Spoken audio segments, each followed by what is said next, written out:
Yeah.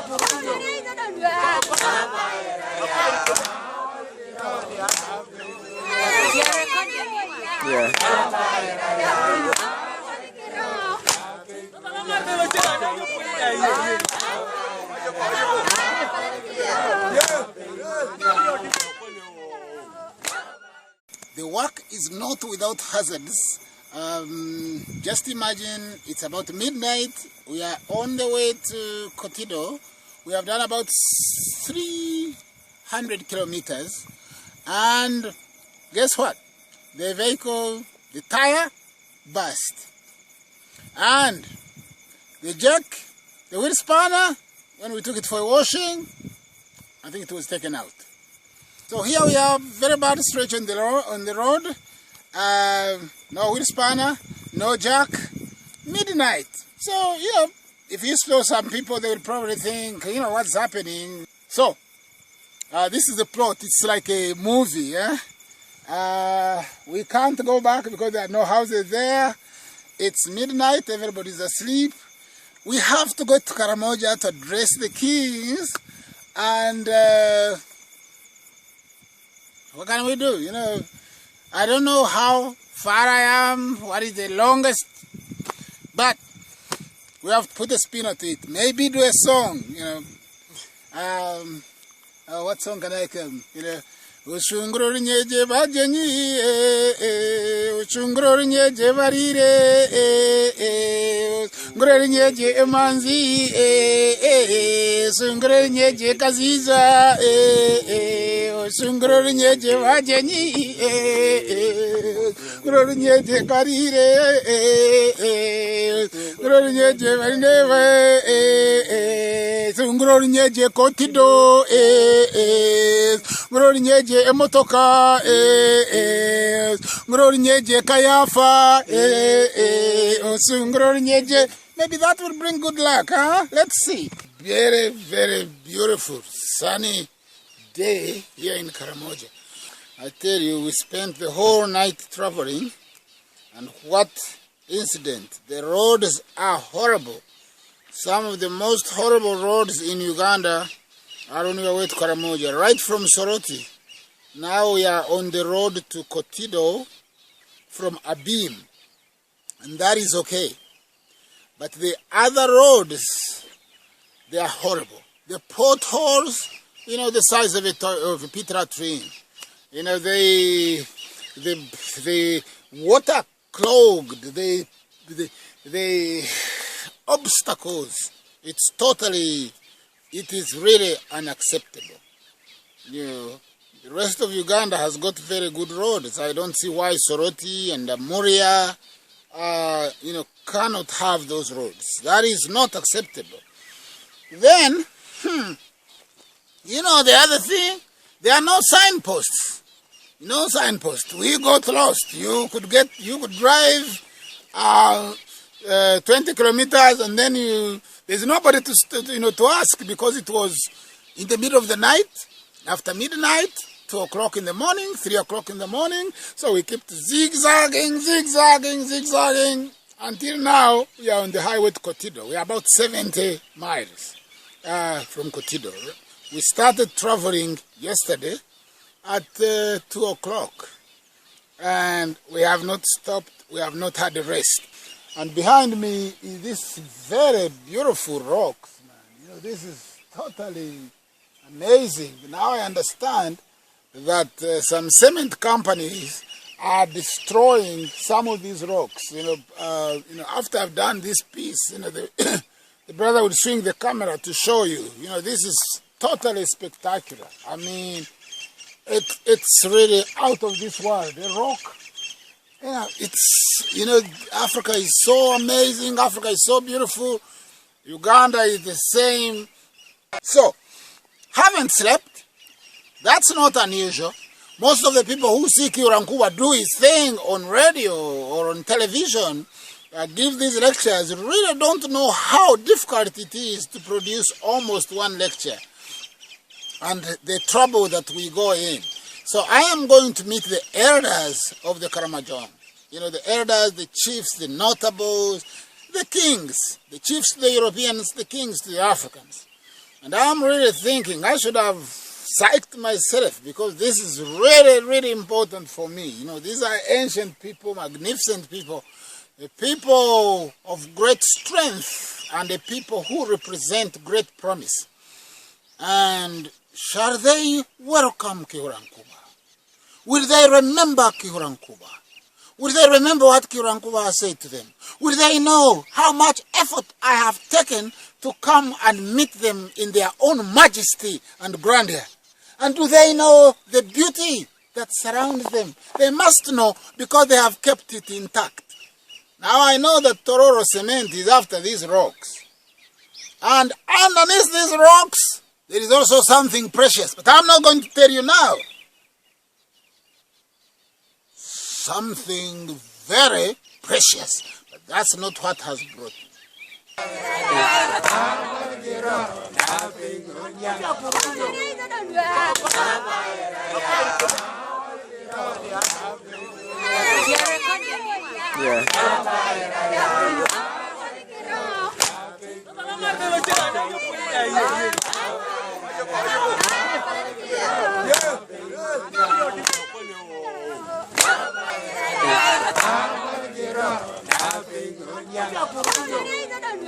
Of Arek, Kathimongo, Arek Community Roads, 8 kilometers, intensive labor work rehabilitation, Government of Uganda, PRDP program funded by European Union. Everywhere you look in Karamoja is European Union, European Union, European Union. Now, why? If you found a road, 8 kilometers of a very bad road, why do you have to put European Union? It's like in Uganda, people ask each other to contribute to weddings. You know, I've always thought, I mean, if you don't have money, don't have a wedding. You ask people to buy your wife shoes and the changing dress. But imagine if Kihurankuba contributed to a woman's dress or shoes and then wanted to put his name on the dress so that people know that I bought the dress or I contributed toward the dress. That is horrible. Why does European Union or any other agency, you said, you know, everywhere, European Union. Why? Because they want you to lose faith in your own government, to trust them, to think that they are our friends when they steal all the wealth from us and store all the wealth from us. The world makes billions out of cocoa grown in Africa, in Ghana, in Ivory Coast, Cote d'Ivoire. How much do we get out of it? Nothing. The people who grow are poor, the people who distribute are rich.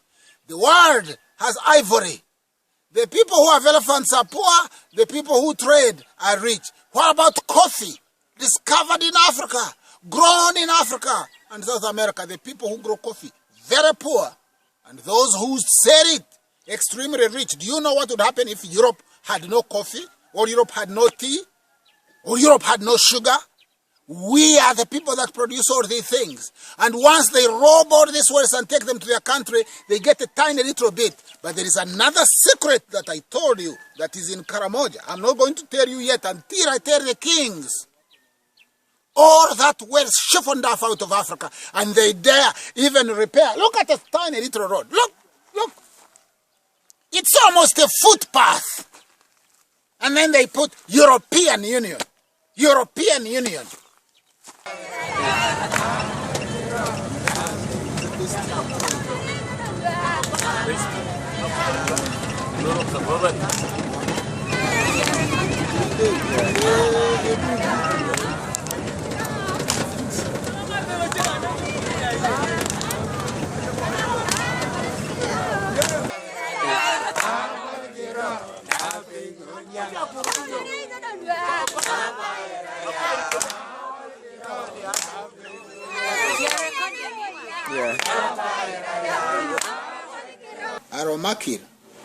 Aromakir. The Karamojong have a ceremony of courtship where the groom, after paying bride wealth and, he knows he's going to be married into that family, somehow manages to smuggle himself into the compound The Karamojong built very beautiful compound, communal compound. It's called manyatas. And these manyatas, you could find about 5, 6, 7, 8 beautiful homes, nice suspended roofs with support columns, all around it, and everything takes place in this manyata. Now, the groom has to find a way of smuggling himself into the manyata and visit the girl inside the room. But you know what is so interesting? He must do it without being noticed. So he wraps himself in his blanket, he comes up to the fence, leaves his blanket on the fence, jumps into the manyata almost naked, then goes into the room of the woman, and guess what? As he opens the door and lets himself in, then the in-laws will hear about it. And with sticks and other implements, they will attack and attack and attack. And this man has to defend himself. He has to show how tough, how cool, how good, how strong, how protective, how supportive he will be of the woman that he's going to take. That is a ceremony of courtship among the Karamojong. A kind of violent way of telling the brother-in-law, you know what? If you want to marry among tough men, let's see how tough you are, You think you are tough, Then try Aromakil. We've just arrived in Kotido after almost 15 hours journey. A very treacherous road, very, very bad roads. I mean, some of the potholes between Abim and Karamoja and the Kotido and Moria and Soroti, they are almost the potholes that we'd expect to find in Congo. And I can't believe it. I mean, we've arrived completely dusted up. We have accumulated so much dust, we almost look like gold. And yeah, so we thought, I would come, I'd get in a room, I would bathe, I would have all these things. So most of the roads that we saw have a lot of water too, waterlogged. The difference is the water is in the wrong place. In Kotido, there is no water. Yeah. So, however, the roads have water, and the rooms don't have water. So that is. Maybe we need to get the water from the road and get it into the hotel. So, the Kotido Resort Hotel, although there is no water around the resort, is one of the best hotels in Kotido. So if you're in Kotido, you need to come and check it out. However, you must carry your water, or, they'll help you carry the water. The rooms are what the Baganda call self-container. Self-container. You know how my Uganda is so fluent. But you have to contain the water and pour it in the bath, in the toilet. And then I'm amazed because in Mubende, even small towns, Chibyamiris is a tiny little town. Population, how many people? Very few. But they have water. They have running water. Solar pumps and all these. All these towns have electricity. Kotido, no electricity, no water, no running water, no mains water. And then on the side of the road, you find all these organizations. European funded. EU, EEC, I don't know what it calls itself. Those European crackers, they always have got some name to name themselves after. Action Aid, all these. What are they doing? The basic necessity that these people in Kotido would require would be just water. You don't give it. But you build a 6-kilometer road with a grader or with hose, a very tiny, horrible road, and then you put EEC funded. Time will come, and all those posters will be taken out. So, I'm waiting for the Prime Minister of the mighty kingdom of the Karamoja. And then it will happen. We will go and meet the elders and the kings, the princesses of the dynasties of this mighty nation. And it will be so beautiful. If you are lucky, you may be able to see it on TV. If you are unlucky, you'll have to come and visit Kotido yourself. I'm Mr. Okelo Popo. I'm the director of Kotido Resort Hotel. It is located in Kotido District, Kotido Town Council, and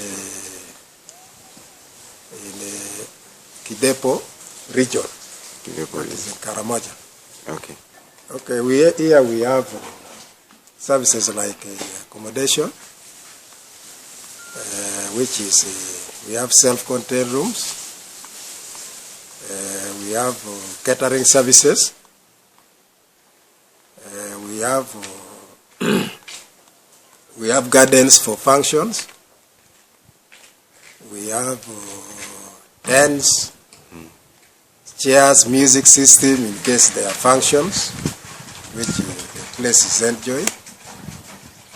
We have ample parking space with the security. In future, we also intend to have in place the place for health club. That's the gym.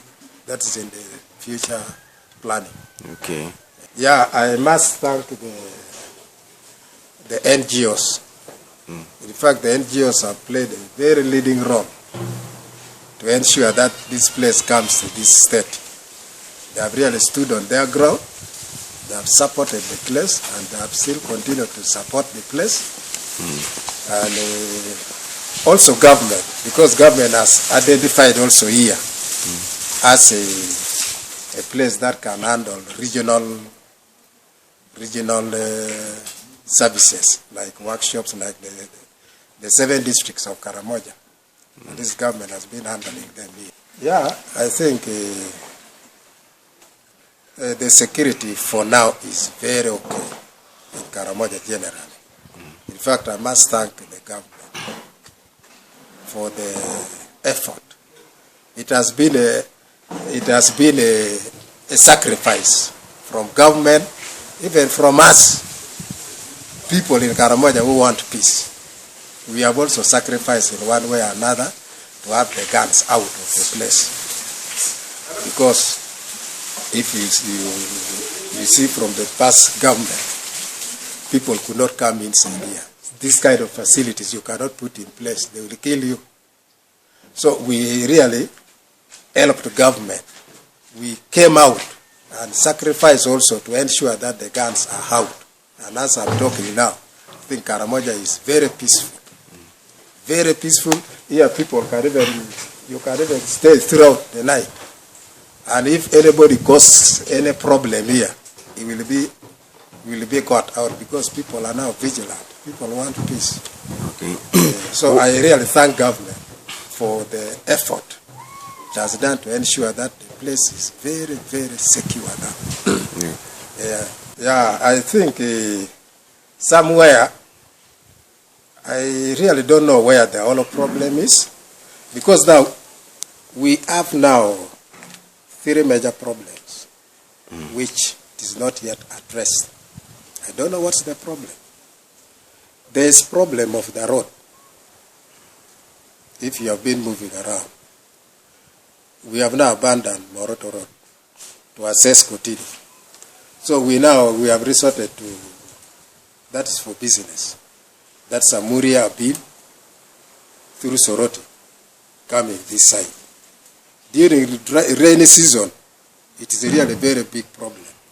And you know, when the road is bad, there is lack of services. Those goods are not, even when they are there, they are very expensive. So the problem of road, I would think if really government would solve the issue of road once and once for all, have the place tarmacked, even just one road, one main road tarmacked, cutting across Karamoja region. Moroto, come to Kotido, go up to Karbom. That would be enough. It would solve the problem. And then the other problem which is affecting us here is the problem of power.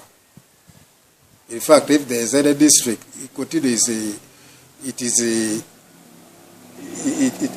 is a district which has been there since 1970s. If there is any district which doesn't have yet power, I think in Uganda is this place. These other districts here, Kabong, Abim, these are newly created districts, but Abim also has now. But Kotido, which is a regional district, has no power. And you know, with the power is everything. When there's power, you solve so many problems. And another problem which is not yet solved, people have just been going away with the money. Coming like to solve the problem is the problem of water. Here we don't have running water. Water cannot go any tank here in Kotido. And yet government recently spent a lot of money through a company run by Muindi. We thought the man was going to solve for us the issue of water. In fact, he even worsened it again. The little water we had, he has worsened the pressure. And town council cannot do much now. So we don't have water, running water. So it is only a few people who can maybe get the machine that pumps water, then you can try to go and fetch water, then you come and pump up the tank, which is really not sustainable. We don't have really the money to do that on a daily basis. So where government has really not yet done much is on the issue of electricity, the issue of roads. Let them give us a tarmac road. Let it cut across the region. Only one. And this place will be completely transformed. Government has done all it. You are seeing all this because of the security. This thing came as a result of disarmament, the aftermath of disarmament. Because I cannot risk my life putting this thing, then tomorrow I know somebody is coming for me. So it is because of the security now. And people they are yearning for peace. So when you are a trouble causer, they come for you, even before the soldiers come for you. Yeah? So government has done a lot, and we really appreciate on the issue of security. No government really managed the Karamojongs, but I want to thank the NRM government, especially the president. He stood on his ground and ensured that guns have gone out of the place. Only maybe, I don't know what the problem is. The president has been promising us electricity. You know, it is up to the leaders to make a follow-up. He has so many things to do. Me, I don't blame the president. I really blame our leaders. Yeah? The president has so many things. If for him, we can tell him our problem. It is up to our leaders to what? To line up with the other line ministries and ensure that these services are brought inside here. Yeah. So, the issue of, I don't know what really the president can do to ensure that the place gets up with the issue of power. Okay. And then also the road. They should speed up. For me, it is only just like 10%. The president has done 90% to transform the region. The only thing which is just only lacking to make it 100% is the road issue. Let him have the road issue. One road tarmac up to Kidepo. And then the electricity covers Kotido and Kabong. And the water thing also should be handled. Then the whole region is transformed. The whole region is transformed. How many MPs have you got? We have two, female and male. So now, on average, each person has how many cows? Now somebody now at the moment, each person have like 25 cows. You are joking. Yes, because now we are cows. Even our marriage has dropped. It used to be 100 to 200 a girl. But now you can get a girl with 10 cows, even 20 at the moment. Because the cows are not there. So, the army confiscated your cows, took them to the barracks. Yeah, they could impound. Yes. And impound When they them for take what? to the barracks, What reason would they give for impounding? sometimes when raid took place Yeah. somewhere, Yes. instead of following the culprits, Yes. they go and pound the people cows, any cows, and take to the barrack. Yes. And they can even make it to compensate the other. Without compensating one of them, they're crazy. See now.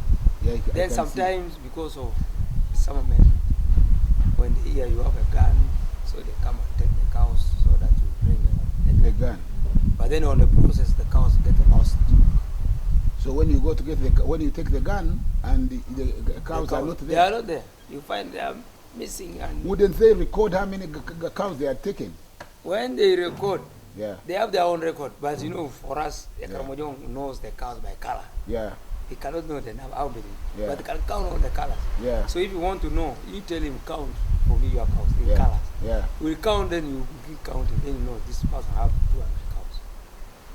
You will say, I have this of Color, this color. yes, I this have with black the and calf white. like this, I have one that has this on This. its forehead. and with this, with all. Yes.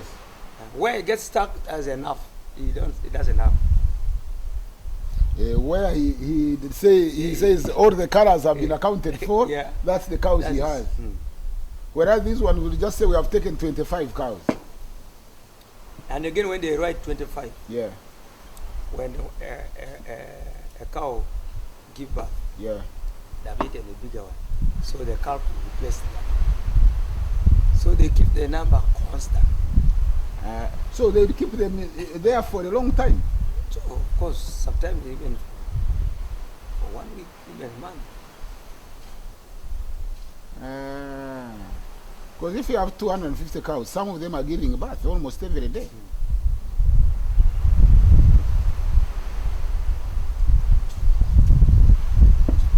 And that has forced now people who have no work because their work was with cows in the villages. Yeah. Now it has given high influx of youth in town, Yeah. because now what used to keep them out of town has been destroyed. Now the cows are no more. You see, You think the people lost about how many cows? in towns. If you need the data, you have them in the sub counties. I can collect those I data. would like that data. You need, and then you need some fuel to move and collect all the data. No Because- problem. Yeah. Because now you will have exactly with the stamp of the LC1, the stamp of the LC3, you will get it. So, how long ago is this? We used to have over 500, actually 76,000 animals. 76,000.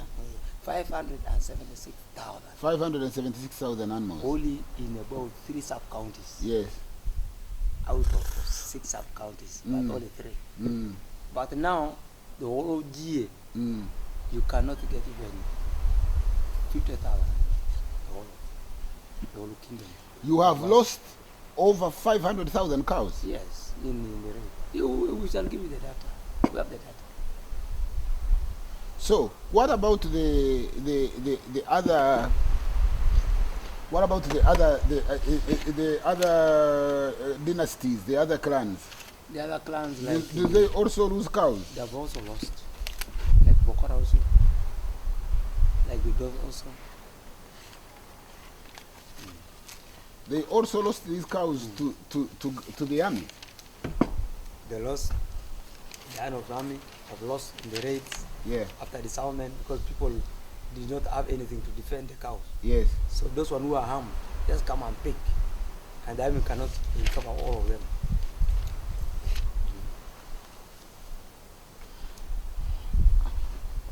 Okay. You explain to me the concept of the raid. What is that concept culturally? In the first raid, Mm. before it has actually moved to certain step, Mm. the raid was commanded the elders Yes. with strict rules. Yes. And those days, they were using traditional weapons like sticks, Spears. and arrows. Mm. But gradually, that was. And what between- was the raid for? The What raid would- was to replace if the disaster has come. Then they said, go and pick some animal. Leave the calves. Don't kill the people. Don't kill the elders. Don't kill the women.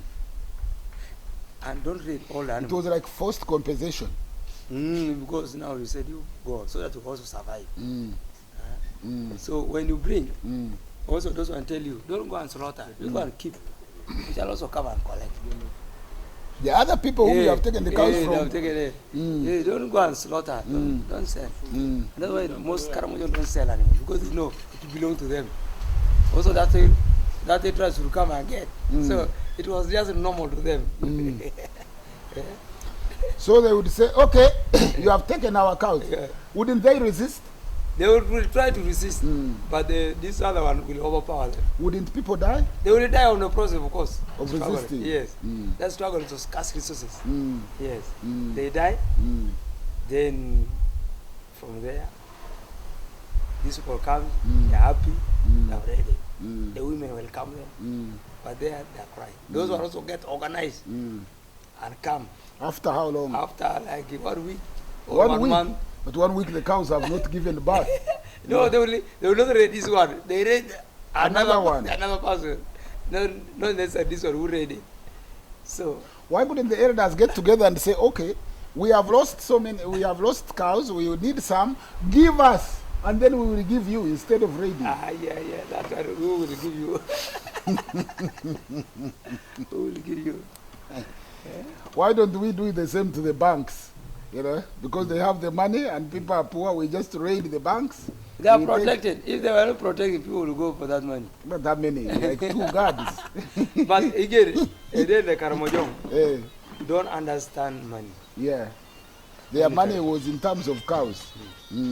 Like if you want to marry, you have brought maybe 10 million for marrying a girl in Karamoja. But someone come with 10 cows. They will get one or 10 cows and they leave you with 10 million. And then when you get 10 million, you will buy like 100 cows or 50 cows.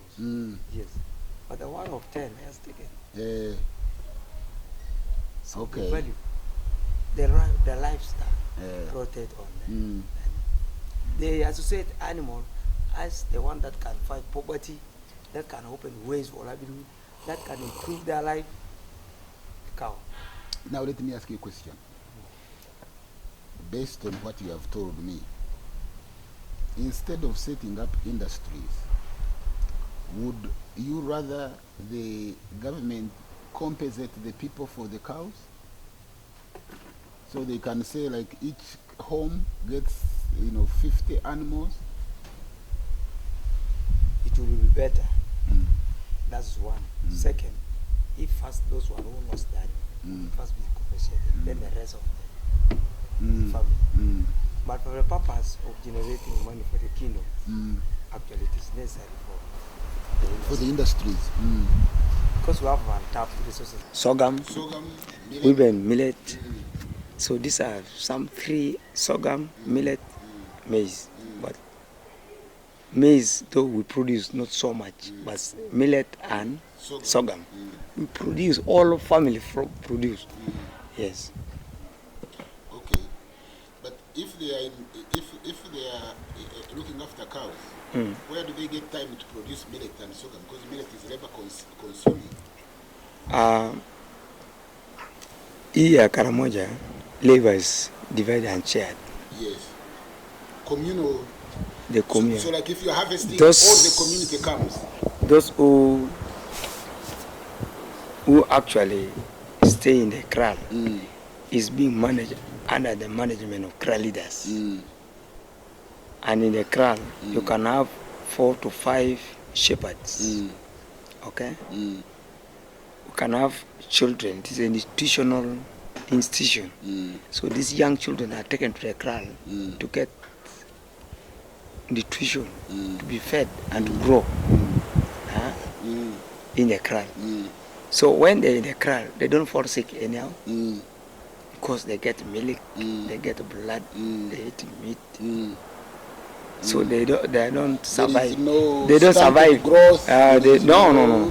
Yes. So they don't survive on the sorghum so much. But when they come home, they change their diet with sorghum. They can brew for them a botia, they give them cow, they cook for them, they eat food for like 3-4 days, they go away. While those one at home are to do the necessary activities for home. Women are supposed to build because during dry season there's no more work for women apart from renovating homes. So it is women to renovate homes. While men can go there and cut poles, they carry them using donkeys home. So the women and those who are at home set up. And even some men who are at home build homes. Yes. So it is a collective. When they say they want to build your home, like before your initiation, you have to set your taskras house at home. You set up your house, big house and a kitchen and vistas, 3 taskras houses, and then there it is the community to come and build. Women tie grass while men are on top. But small houses are built by women. Bigger one is the one that men can come in. So works are divided, shared. Shared responsibility. And now, what at me is when people say that the women in Karamoja work like donkeys. No. Why is that their business? If the women are not complaining, why is that their business? That's what you should say to them. People that come to destroy our culture. They want the women to be like the women in Kampala, who just sit there drinking. And what again? I don't agree. Or the women in England, who just spend their time on beaches wearing no clothes. The women in England, those who have no money, they suffer. They work even from morning. They take about 5-6 jobs. And still they are not able to put food on their table. They eat once every week on a Sunday. They work harder. Your donkey can never even compare to women in England or in America, where they are starving, total starvation. I'm telling you. Right now in America, 65 million people, no food. 65 million people in America, no food. Why? 40,000 children on the streets of New York alone, no food. 15 million people in England, nothing to eat. 700,000 homeless on the streets of London. That's why I'm telling you, these people coming to tell you here your women work hard, it's none of their business. That is why our culture is the glue that glues the people together. Culture means to grow.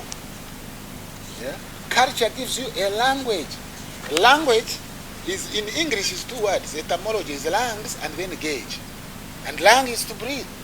How do you breathe? You breathe with your language. And the language comes from your culture. And then language and culture, the purification of this gives you your religion. If you take a religion outside your culture, you are also finished. The church has directly got involved into politics. Yes. Have you seen? Yes. So, now, as it enters into politics, it has gone beyond to the level of getting monetary services like funding their own personal projects, looking for money from the president, like donations to the church. So they cannot now. The religious leaders now in Uganda, according to the paper, don't really serve the purpose of God. No. You know, once you have money in a church, then there is no God. If you really want to see a church, a belief system, a religion that is based on God, look at where there is money in that church. If the money exists, God is not there.